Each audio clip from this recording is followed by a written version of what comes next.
Командантот Олег Романов во средината на април помогнал во отварањето на овој центар за обука за оператори на беспилотни летала.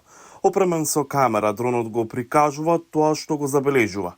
Романов, кој е командант на противтенковскиот батальон на третата одвоена нападна бригада, имал идеја да го создаде центарот кога видел како другите војници тренираат на противтенковските проектили.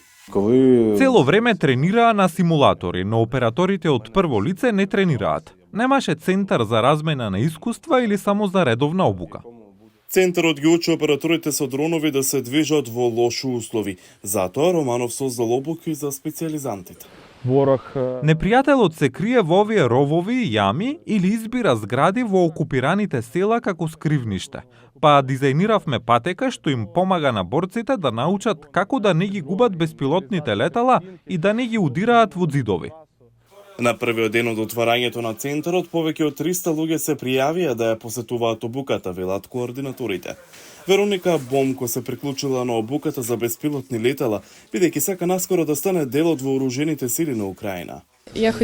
Сакав да влезам во третата бригада, но ми беше кажано дека без специјална обука нема да бидам многу корисна во борбите. За сега Бомко тренира со симулатор.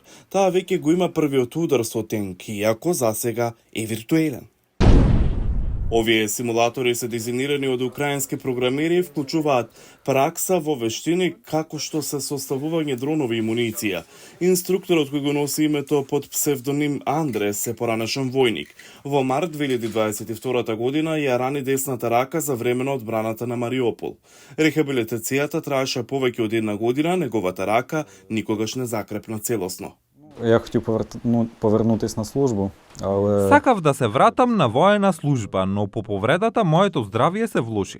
Сватив дека нема да можам да служам како порано, па почнав да разгледувам што друго можам да направам за да помогнам. И бидејќи беспилотното летало со поглед од прво лице сега е најефективното оружје на првите борбени линии, се заинтересирав за склопување дронови со поглед од прво лице. Обуката вклучува и теорија.